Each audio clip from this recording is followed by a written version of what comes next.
સરદાર સન્માન યાત્રાની સમાપન સોમનાથ મહાદેવના સાનિધ્યમાં કરી અને નેશનલ હાઈવે ઉપરથી ઉનાથી ધોકડવા ચેકપોસ્ટથી અંદર આવ્યો।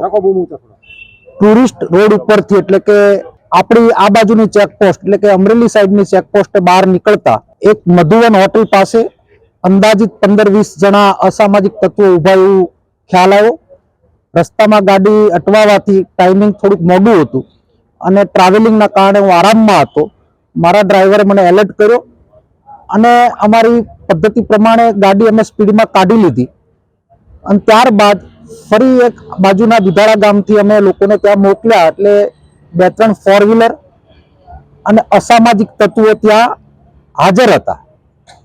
શા માટે આ બનાવ બન્યો છે એનો ખુલાસો તો ડીએસપી ઓફિસમાંથી ડીએસપી જ આપશે। તપાસનો વિષય છે। વ્યક્તિગત ક્યારે કોઈ લડાઈ અમે કોઈની સાથે થઈ નથી, પણ આ જિલ્લાની અંદર રાજકીય આગેવાન હોવાને નાતે ખેડૂતોના મુદ્દે, ખનીજના મુદ્દે, બુટલેગરોના મુદ્દે, ક્લબોના મુદ્દે વારંવાર વખતે હું બોલ્યો છું અને આક્રમકતાના કારણે કોઈને લાગી આવ્યું અથવા કોઈના માનસિક ધંધા ઉપર કોઈને ઘા લાગ્યો હોય એનો પણ બદલો લેવાનો કોઈ પ્રયત્ન કર્યો એવું બની શકે આવી મારી શંકા છે।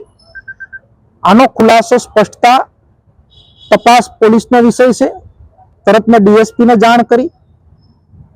આઈજી સરનો પણ મને રાતના ફોન આવ્યો અને આખું ધારી કોર્ડન કરી અને આ અસામાજિક તત્વોને પોલીસ ગોતી રહી છે। અત્યારે ડીએસપીએ મને અસ્વસ્થ કર્યો છે અને ખાતરી આપી છે અને ફરિયાદ ધારી આપવા હમણાં જ મારા ડ્રાઈવર જવાનો છે। ફરિયાદ પણ અમે દાખલ કરાવવા જઈ રહ્યા છીએ। બાકીનો જવાબ પોલીસ તંત્ર તમને આપશે। આ જિલ્લાની અંદર જિલ્લો આમે બદનામ છે।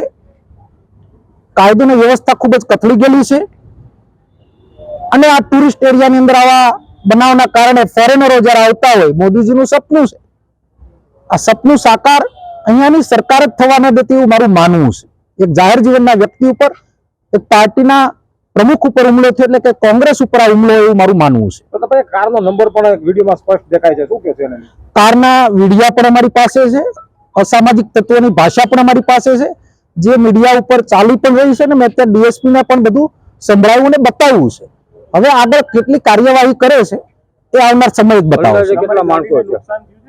મારી ગાડી સ્પીડમાં કાઢી એટલે પાછળ થોડુંક નુકસાન થયું છે, મામૂલી નુકસાન થયું, કોઈ એવડું મોટું નુકસાન નથી થયું, પણ અખતરો થયો છે ત્યારે સરકાર અને તંત્ર આને સબક શીખવાડે એટલી લાગણી વ્યક્ત। કેટલા લોકો હતા? એસપી અમને ખાતરી આપી છે કે ફરી વખત આ જિલ્લામાં આવું ન બને એનું હું કરીને તમને બતાવીશ। અંદાજે કેટલા માણસો? અંદાજે 15 થી 20 જણા હતા।